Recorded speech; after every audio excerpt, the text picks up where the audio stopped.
Nós vamos agora ouvir a palavra do Senhor aos nossos corações. Nós vamos, durante todo esse mês de fevereiro, nos dedicar a ouvir a palavra de Deus para esses tempos que nós estamos vivendo. A palavra do Senhor sempre vem a nós em nossas necessidades. Ela sempre nos encontra onde nós estamos. Ela nos muda, ela nos transforma. E durante esses próximos 2 domingos do mês de fevereiro, hoje, o domingo que vem, nós teremos essa nova série de mensagens. Respiro, tomando fôlego em dias de sufocamento. Que tema propício, né? Eu sei que você já deve estar cansado de ouvir todo mundo falar da pandemia. Você liga a sua TV, vai assistir o jornal, está todo mundo falando da pandemia, da falta de oxigênio, da crise. Eu sei que você está falando isso, mas será que é só a pandemia que tira o nosso fôlego às vezes? Nós, durante o mês de janeiro, tivemos aquela crise por falta de oxigênio em Manaus. Nós tivemos muitas pessoas, desde o começo do ano passado aqui no Brasil, a gente já está caminhando para completar um ano inteiro nessa luta contra a pandemia no nosso país. Graças a Deus as vacinas estão chegando, porém, nesse tempo em que muitos experimentaram um sufocamento no seu físico, muita gente com falta de ar, muita gente sem conseguir respirar direito, muita gente sem oxigênio para ajudá-los a respirar na sua doença. Existiu uma falta de fôlego que não foi causada simplesmente pela Covid, uma falta de fôlego talvez causada pelo isolamento. Tanta gente acabou caindo em depressão por conta da solidão do isolamento, da falta de poder congregar, da falta de poder tocar a sua vida normal, sair para trabalhar, sair para caminhar, para encontrar os amigos, para ir ao shopping, passear. Tanta gente também experimentou um sufocamento pela obrigatoriedade de termos que tomar várias medidas de segurança que antes a gente não tomava. Usar máscara, por exemplo, como é ruim a gente ficar muito tempo com a máscara no rosto, ela nos protege, mas eu não conhecia até hoje ninguém que disse que gostava de usar máscara. Respiro. É tempo de tomar fôlego em meio ao sufocamento do último ano. Mas se a gente olhar para a sociedade que a gente está vivendo, a gente também vive um outro tipo de sufocamento social. A gente está vendo nos últimos dias nas redes sociais um assunto vir à tona, o cancelamento. A gente tem medo de fazer alguma coisa, de falar alguma coisa e ser cancelado por todo mundo, e ser excluído, ser ostracizado, sofrer ostracismo por parte de alguém, da gente ser rejeitado. Às vezes, situações assim nos sufocam. Às vezes, o medo de perder o emprego nos sufoca. Ou talvez a dificuldade no relacionamento, porque a gente teve mais tempo para ficar em casa e conviver com o nosso cônjuge. Às vezes as pessoas dizem, esse relacionamento está me sufocando, eu não aguento mais. Tanto que aqui na cidade de Sorocaba, uma pesquisa revelou que a taxa de divórcios na nossa cidade em 2020 aumentou em 200% do que em relação ao ano anterior, 2019. Gente que está cada vez mais se sentindo sufocada, em sufocamento. Pensando nisso, nessa série de mensagens, a gente quer te convidar a você que prendeu o ar o ano passado inteiro, você que viveu sufocado pela máscara o ano inteiro, você que viveu sufocado sozinho o ano inteiro, lidando com as consequências da pandemia, eu quero te convidar, nesse domingo e no domingo que vem, a fazer isso aqui, ó. Encher o seu pulmão de ar, soltar esse ar, tomar fôlego nesses dias de sufocamento. Uma sociedade que exige cada vez mais de nós, que exige que nós sejamos sempre os melhores, que estejamos sempre à frente, é uma sociedade que causa sufocamento. Quem aqui nunca esteve numa relação em que se sentia diminuído pelo outro, seja pelo namorado, seja pelo chefe, pelo patrão, ou seja pelo companheiro de trabalho, aquela pessoa, uma pessoa tão difícil que você se sentia sufocado, espremido, oprimido por essa pessoa. O convite que eu quero te fazer nesses próximos 2 domingos é respirar, tomar fôlego para viver esses dias de sufocamento. E hoje eu quero te convidar a aprender a tomar fôlego, porque eu tenho aprendido ao longo da minha vida que respirar, que é algo tão simples, é algo a ser aprendido por nós, porque nós quase nunca sabemos como respirar direito. O Guto não está aqui hoje, mas o Guto, que sempre ajuda a gente nos aquecimentos vocais, semana passada ele estava falando isso comigo, tá? Você tem que aprender a respirar direito.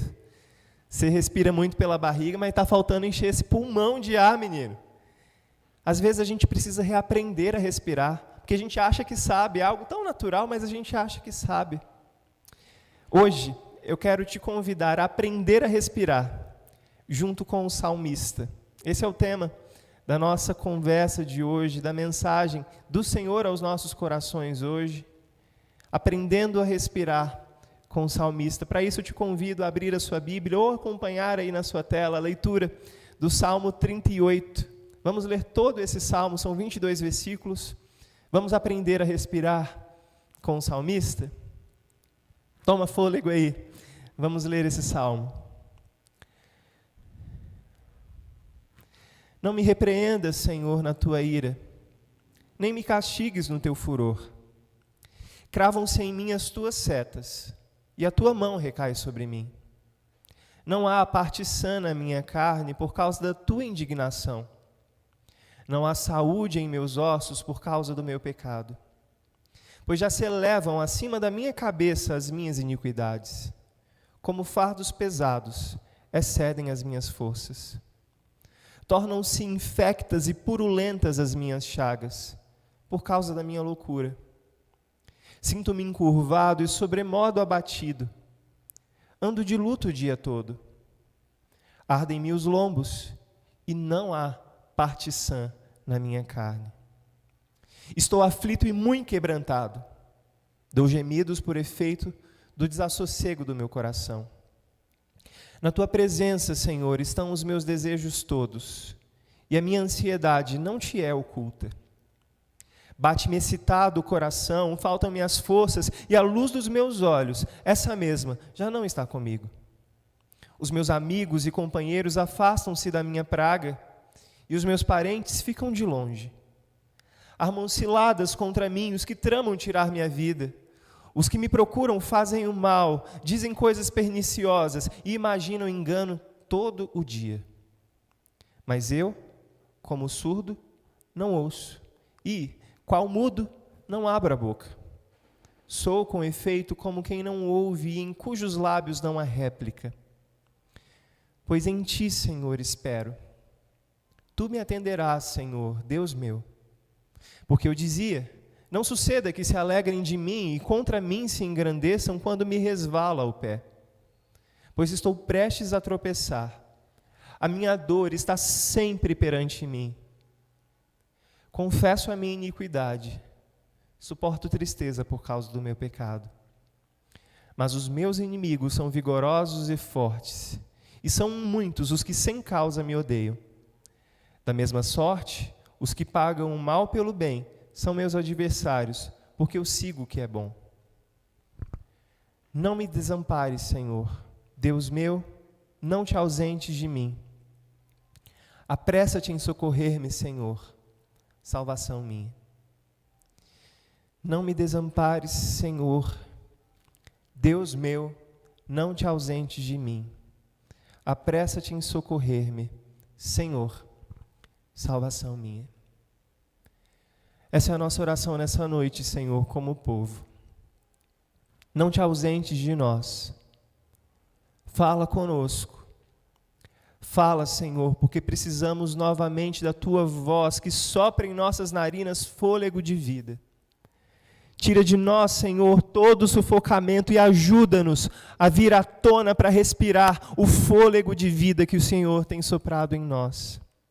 Livra-nos, ó Deus, dos sofrimentos que têm nos causado essa falta de ar, esse sufocamento, e que no nome de Jesus, como povo do Senhor, aprendamos contigo a respirar novamente, aprendamos contigo a viver e ser almas viventes que carregam em si esse potencial de soprarem sobre as pessoas sem fôlego, um novo fôlego de vida sobre elas, ó Deus. Existem tantas pessoas necessitadas ao nosso lado, Senhor, pessoas no nosso trabalho, pessoas na nossa família que precisam de mais desse sopro, desse renovo. Por isso, ajuda-nos, ó Deus, a respirarmos e ensinarmos os outros a respirarem o próprio ar que o Senhor tem nos dado. Ajuda-me a compartilhar a palavra do Senhor aos meus irmãos, é o que eu te peço, em nome de Jesus. Amém. Irmãos,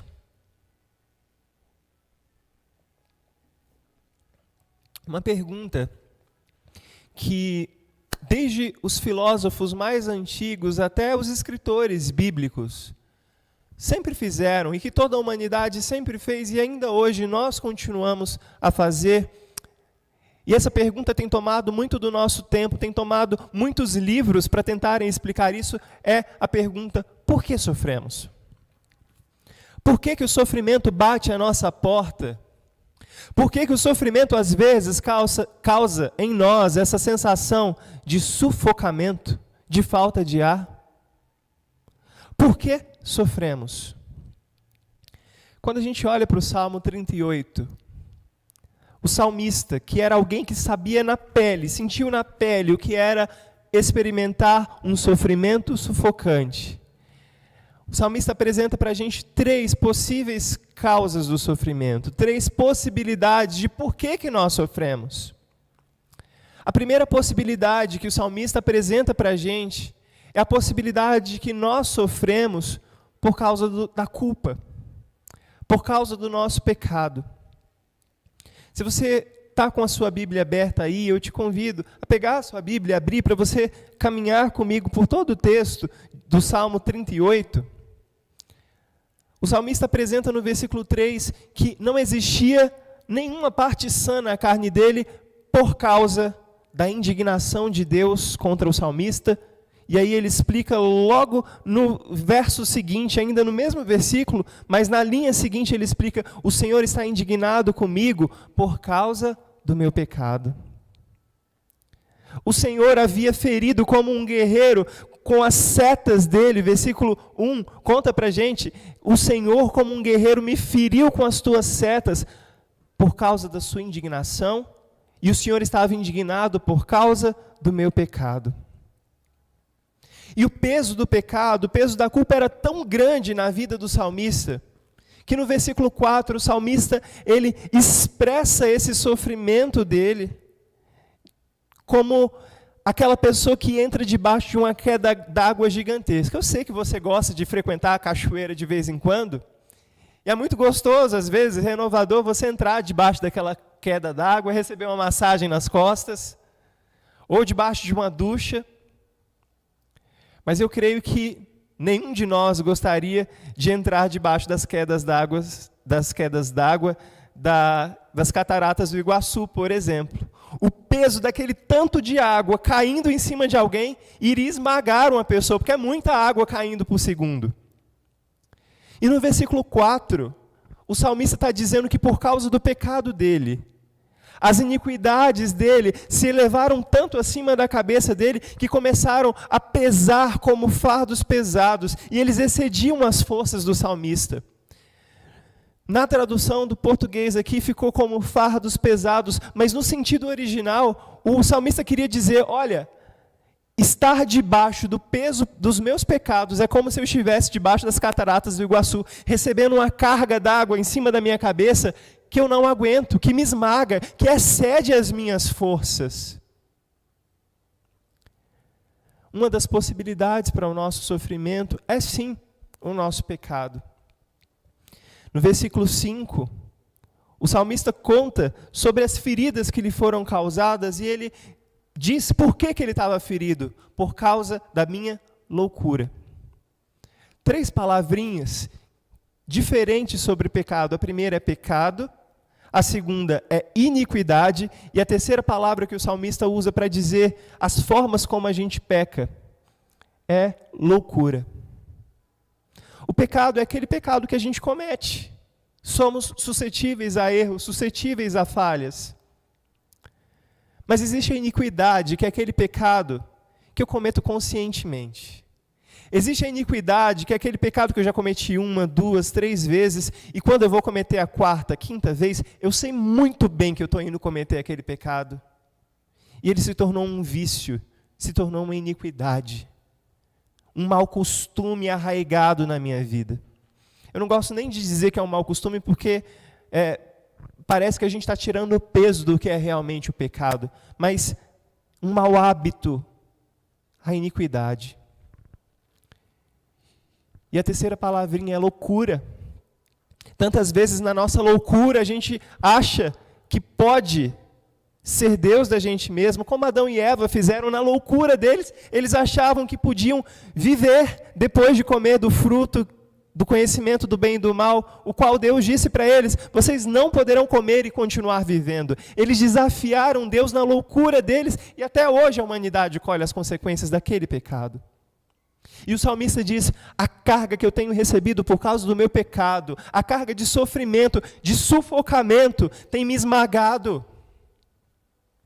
Uma das possíveis causas do sofrimento é a culpa pelo pecado. Porém, meus irmãos, a culpa pelo pecado não é a única explicação pela qual sofremos. Eu preciso fazer esse parêntese aqui para dizer para você que muita gente hoje na igreja vive oprimida por um tipo de pensamento de que Deus é aquela pessoa que está esperando o momento de eu cometer algum pecado para se vingar de mim. O pecado traz em si consequências naturais.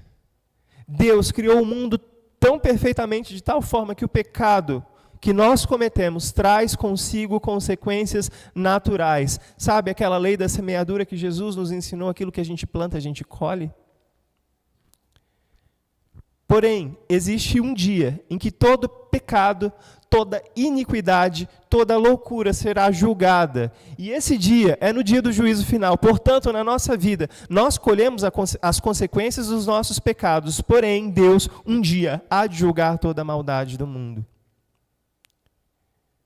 Mas eu vejo tanto cristão com medo, achando que está sofrendo por consequência. Poxa, pastor, eu fiz isso, eu cometi tal pecado, Deus não vai me perdoar nunca, e hoje eu estou vivendo as consequências disso, pastor.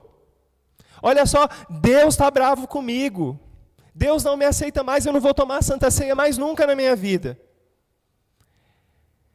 E gente que depois da gente explicar que não, você precisa continuar tomando a Santa Ceia, porque a Santa Ceia é um meio de graça que sinaliza aquilo que Jesus fez por você, te salvando, te livrando do peso do seu erro do passado, do seu pecado.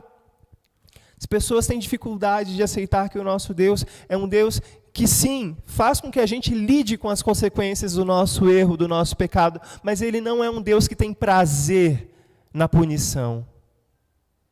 Ele é um Deus perdoador, que estende as suas mãos. Porém, enquanto vivermos nessa vida, nós teremos que lidar com as consequências dos nossos próprios erros. Um dos motivos pelos quais nós sofremos é pela culpa que o pecado nos causa. E tanta gente acaba sendo atormentada e sufocada por esse peso da culpa. A grande mensagem do Evangelho para mim e para você é que Jesus levou sobre si, Isaías 53 nos diz, as nossas dores, as nossas enfermidades, o castigo, a opressão, o sufocamento que nos traz a paz estavam sobre Ele, pelas pisaduras dele nós fomos sarados. A crucificação é o tipo de morte que matava as pessoas, não por tétano, porque eles receberam cravos nas mãos e pés. A crucificação era um modo que matava as pessoas justamente pelo sufocamento. O peso do corpo da pessoa estava ali pendurado. As pernas eram quebradas e a pessoa começava a dar hemorragia interna e ela morria sufocada. Jesus, apesar de não ter tido nenhum osso quebrado, ele morreu por mim e por você. Ele sofreu a agonia do sufocamento, para que eu e você hoje não experimentássemos mais as consequências derradeiras do nosso pecado, que é o juízo eterno. Por isso, se você hoje carrega sobre os seus ombros qualquer resquício de culpa, se você se sente esmagado pela culpa, no nome de Jesus, tire de você esse fardo, olhe para a cruz de Cristo e veja o seu fardo crucificado junto com ele. Porque se você não olhar assim, é como se você estivesse crucificando Jesus novamente, é o que o texto de Hebreus nos ensina. Nós precisamos nos render e aceitar que a morte de Jesus foi suficiente para nos livrar das consequências finais do nosso pecado. Uma das formas pelas quais o salmista nos ensina que a gente pode experimentar esse sufocamento é por conta da nossa culpa, mas existe uma segunda forma pela qual a gente experimenta sufocamento na nossa vida. Nada relacionado com pecado, às vezes, a gente adoece. Talvez você tenha pegado Covid, talvez você ainda esteja lidando com algumas das sequelas, perda do olfato, perda do paladar, você ainda é ofegante ao respirar, mas você não pegou Covid, talvez você esteja tendo que lidar com algum familiar, algum ente querido com um câncer em fase terminal. Talvez não, mas você tem uma condição crônica que te dá dores nas colunas, dores nas pernas, dores nos braços. Talvez você sofra com uma condição crônica que não é algo muito forte, mas uma asma, por exemplo, que é algo, sim, grave, mas algo mais simples de ser tratado. Diabetes. A gente sofre porque o nosso corpo, esse corpo mortal, está suscetível a enfrentar enfermidades. Mas existem não apenas as enfermidades físicas, não existem apenas as enfermidades que a gente sofre no nosso corpo. Existem também as enfermidades da alma. Por isso eu quero te convidar a olhar aqui o versículo 3. O versículo 3 começa dizendo: não existe parte sã na minha carne. E se você olhar no versículo 7, o salmista repete a mesma frase: não existe parte sã na minha carne. 2 vezes ele fala isso. Ele devia estar muito sufocado por aquelas feridas que deviam estar comendo a carne dele toda. Tanto que muitos dos comentaristas dos Salmos acreditam que Davi, quando escreveu esse salmo, estava lembrando de Jó, que foi consumido da cabeça aos pés por feridas. Não existe um pedacinho da minha carne que esteja sã. E aí o salmista continua no versículo 3, não existe saúde nos meus ossos, não é apenas a minha carne que está machucada, os meus ossos doem. As minhas feridas do lado de fora, elas não apenas são feias, mas elas também fedem, elas são purulentas. É aquela ferida que está estourando. Você que tem um estômago mais fraco, fique tranquilo que eu não vou ficar descrevendo aqui como são essas feridas, mas são purulentas, são chagas. Feridas que pegaram infecção. Quem aqui já machucou o dedo do pé, o dedo da mão, e às vezes infeccionou aquela coisa nojenta, fedida, difícil de lidar, difícil de tratar, chata. Agora pensa, tá com seu corpo todo tomado de doença. Mas não era apenas a doença externa, a doença física que o salmista experimentava, ele experimentava a doença da alma. Talvez você esteja experimentando ou lute ao longo da sua vida com depressão, ataques de pânico, ansiedade. Quem aqui sofre de ansiedade sabe que a ansiedade às vezes tira o fôlego da gente, a gente não consegue respirar. Olha só o que o salmista diz no versículo 6, porque não eram apenas as enfermidades físicas que o sufocavam, eram as enfermidades da alma. No versículo 6 ele diz, eu me sinto encurvado. É como se eu tivesse envelhecido precocemente. Mas eu não estou apenas encurvado, eu estou abatido. Eu ando de luto o dia todo. Como se alguém na minha casa tivesse... Pastor, não aconteceu nada. Está todo mundo bem, a gente está experimentando um momento de bênção na minha casa, mas eu não sei por que eu estou triste. Eu ando de luto o dia inteiro. E aí ele volta de novo para as enfermidades físicas, no versículo 7, os meus lombos ardem. E essa fala, os meus lombos ardem, é como se o salmista estivesse dizendo, os meus inimigos começaram a me açoitar, me bater, me chicotearam, que começou a fazer vergão nas minhas costas, e os meus lombos ardem, porque eu estou sendo batido o tempo inteiro. Versículo 8, de novo, as enfermidades da alma, eu estou aflito, eu estou quebrantado, eu dou gemidos. Tudo isso por causa do desassossego do meu coração, ansiedade, desassossego do coração é ansiedade. Talvez você tenha experimentado em 2020, 2021, um sufocamento por conta do desassossego do seu coração. Você anda aflito, seu coração anda quebrantado, você dá gemidos, porque você não consegue lidar com a ansiedade. Olha só de novo a ansiedade no verso 10, o meu coração bate excitado dentro de mim, e por causa disso tudo as minhas forças para fazer qualquer outra coisa somem, faltam minhas forças. E olha só um efeito da depressão aqui, a luz dos meus olhos, essa mesma já não está comigo. Eu perdi o brilho nos olhos, pastor, eu perdi a vontade de viver. Por que a gente sofre? Sim, às vezes por causa da culpa do nosso pecado, mas também por enfermidades físicas e enfermidades da alma. Enfermidades físicas, enfermidades da alma, causam um sofrimento genuíno. Como a gente se libertar disso? A gente vai ver daqui a pouco, mas existe uma terceira causa que o salmista apresenta para a gente, do porquê sofremos. Se a primeira causa é a culpa por conta dos nossos pecados, se a segunda causa é o sofrimento por conta das enfermidades físicas e emocionais, a terceira causa do nosso sofrimento pode ser também a hostilidade. E aí, aqui nessa palavrinha hostilidade, a gente carrega duas coisas.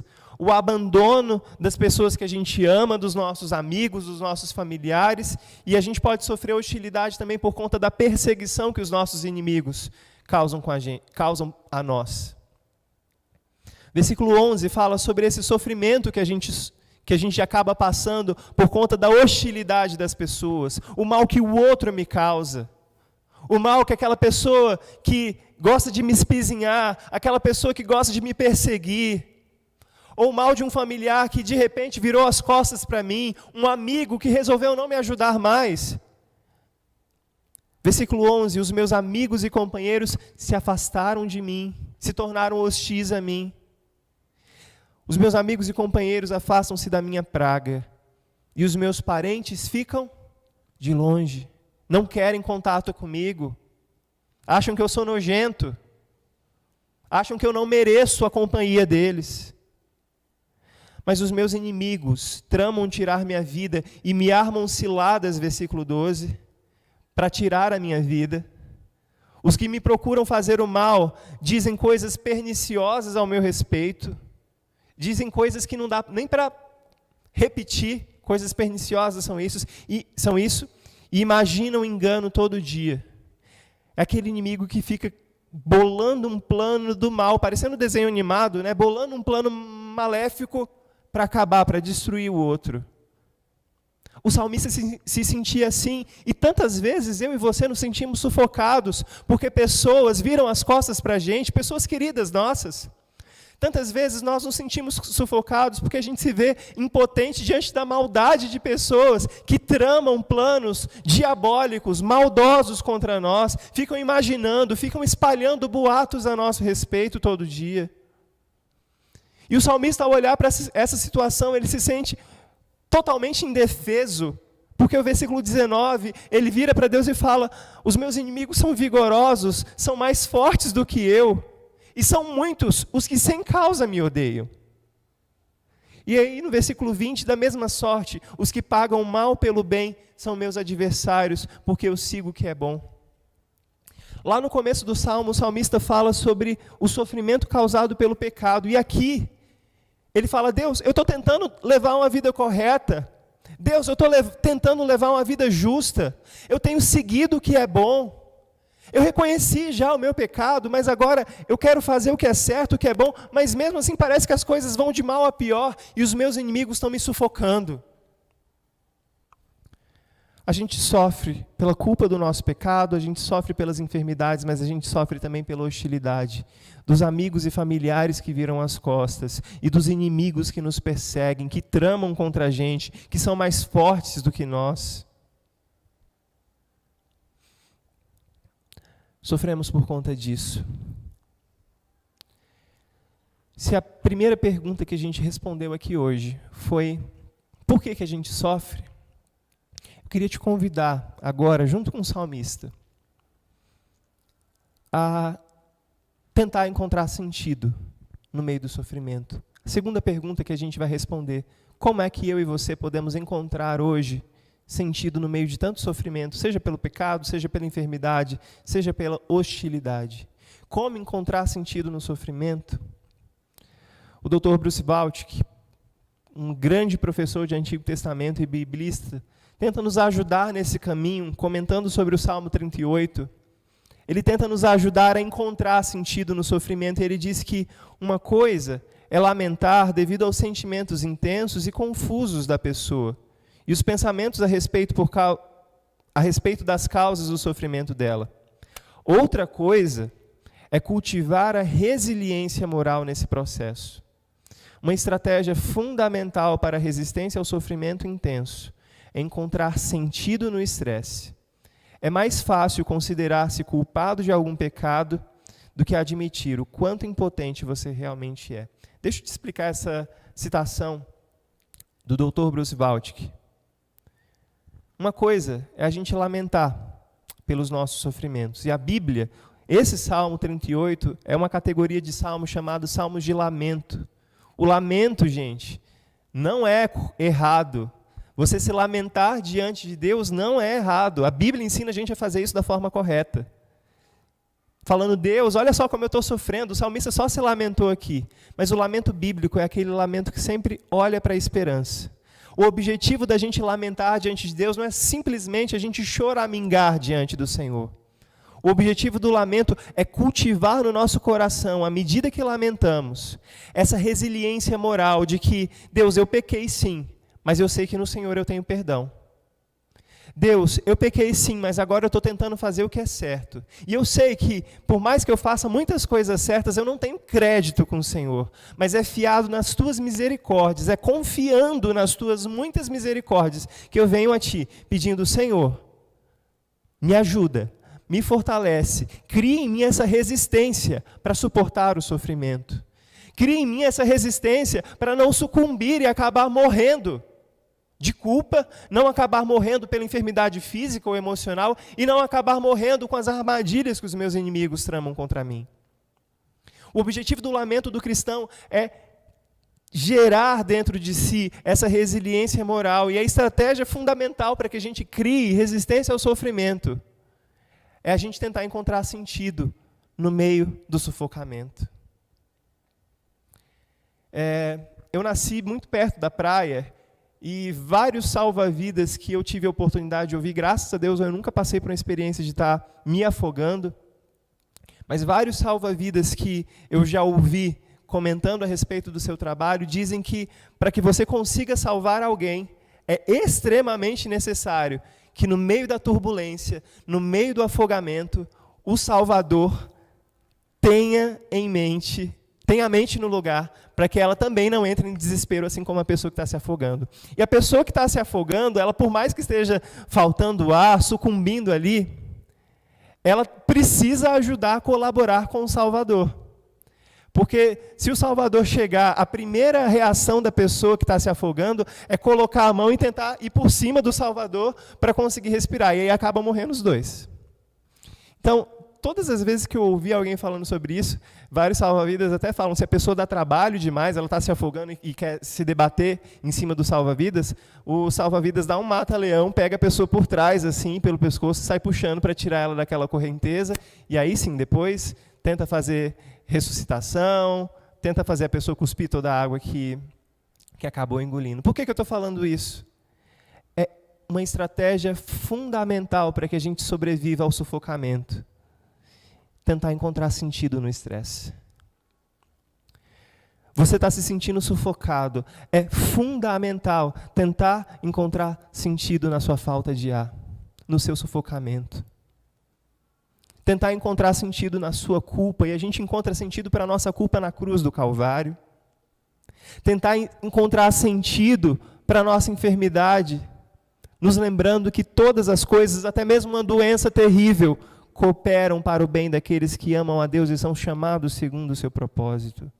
Mesmo que eu morra, mesmo que a doença coma todo o meu corpo, todas as coisas cooperam. Essa doença está servindo para me mostrar alguma coisa, para me fazer chegar mais perto de Deus, ou talvez essa doença vai servir para me matar, mas para me levar para a glória de uma vez por todas. Eu não sei por que eu estou sofrendo, mas eu sei que eu tenho que encontrar sentido no meio do sofrimento. Eu tenho que tentar encontrar resistência, eu tenho que tentar encontrar sentido no estresse, na perseguição do outro.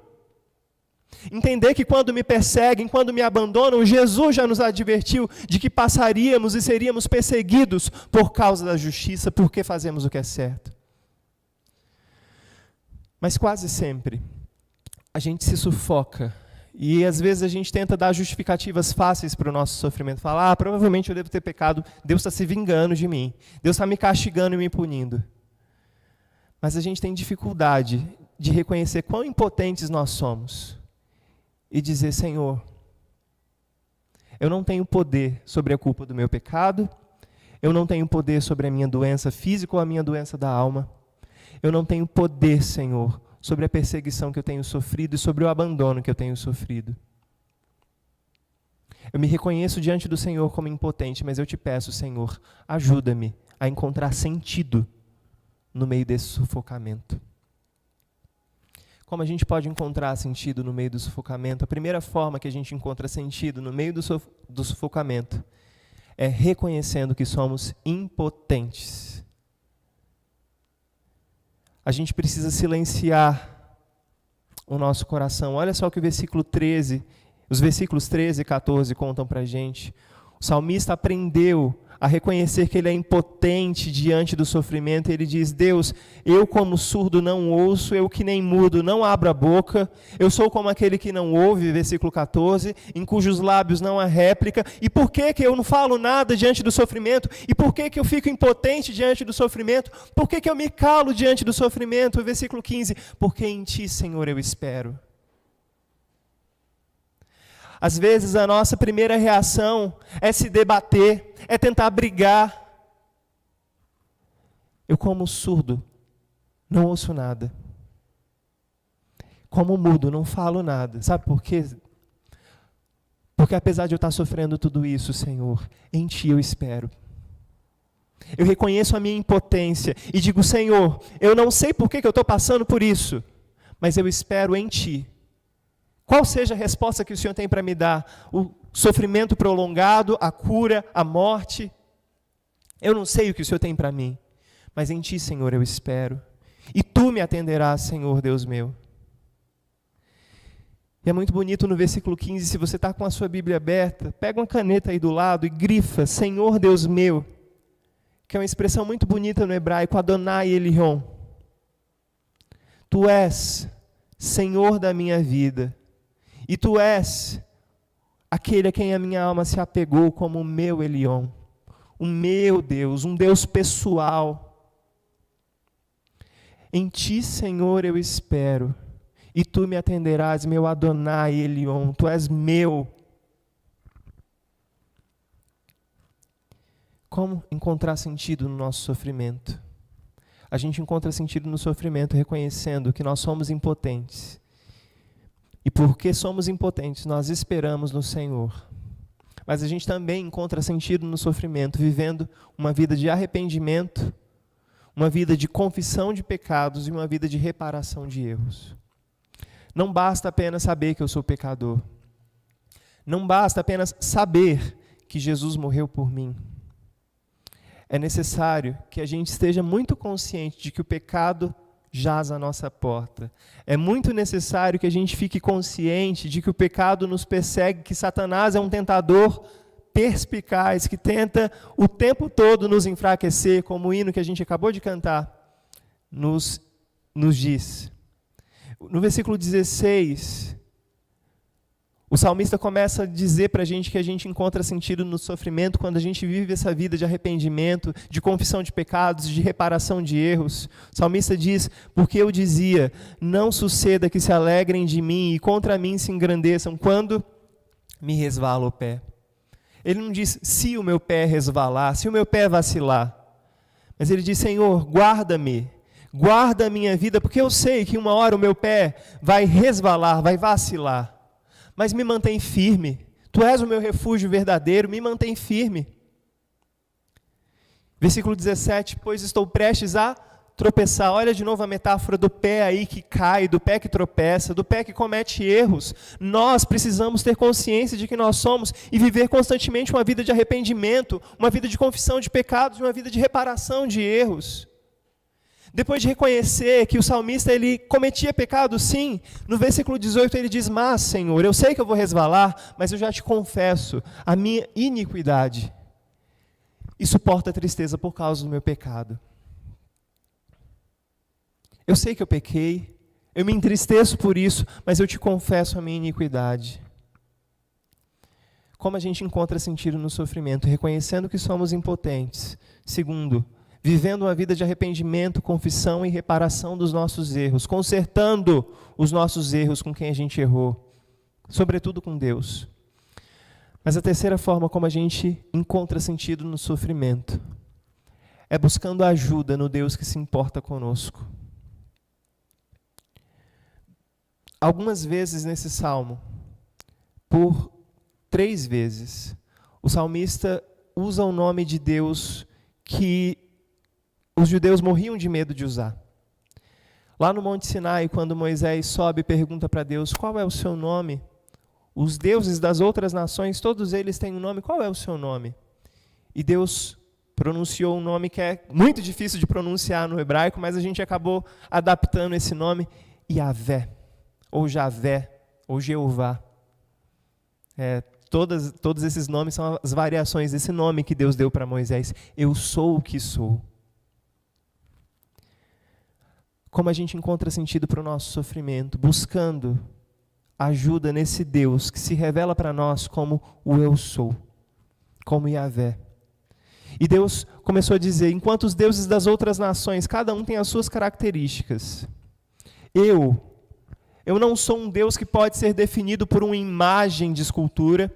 Eu não sou um Deus que pode ser definido por um Deus da fertilidade, o Deus que cuida de alguma coisa, mas eu só posso ser definido porque eu sou o que sou, eu era o que sou, eu serei o que sou, eternamente eu sou o eu sou.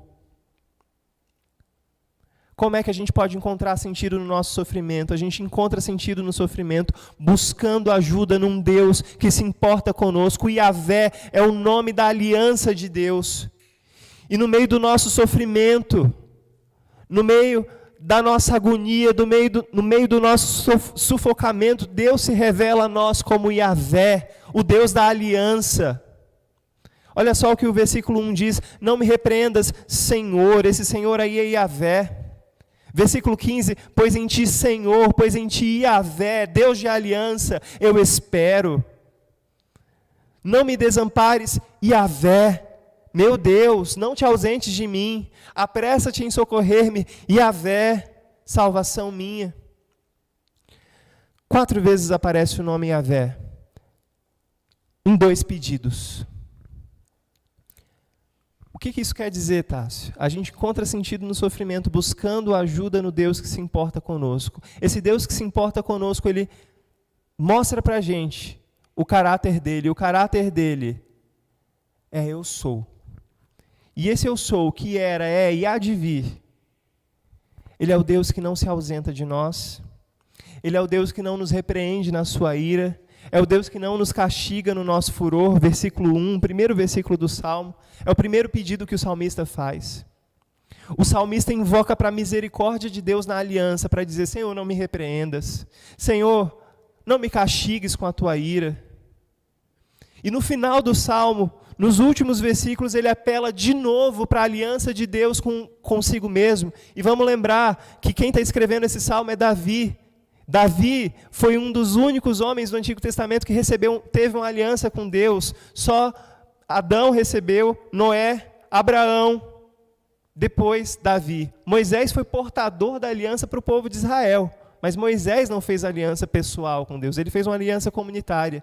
Davi, o rei ungido pelo profeta, foi o rei que foi ungido por Samuel.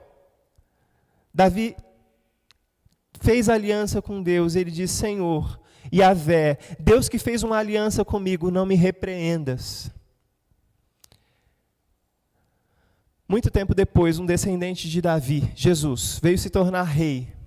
E eu e você nos tornamos herdeiros dessa promessa.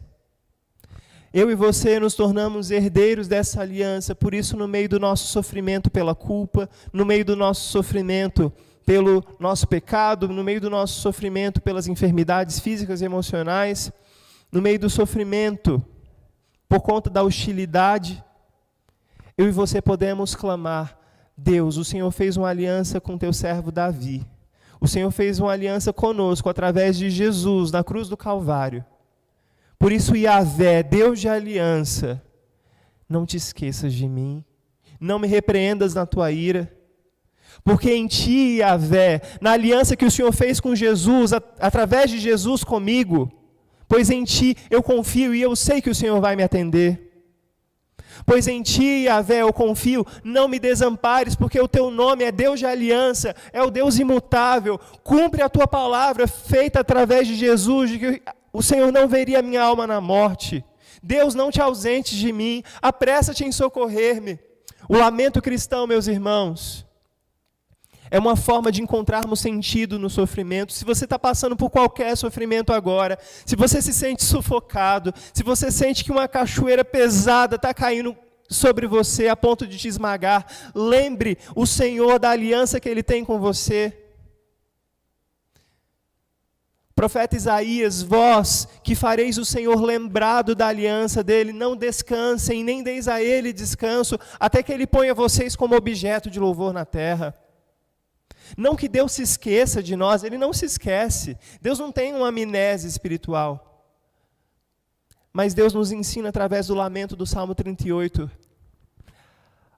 a nos apoiarmos na aliança que Ele fez conosco através de Jesus e dizermos: Senhor, lembra-te da tua aliança.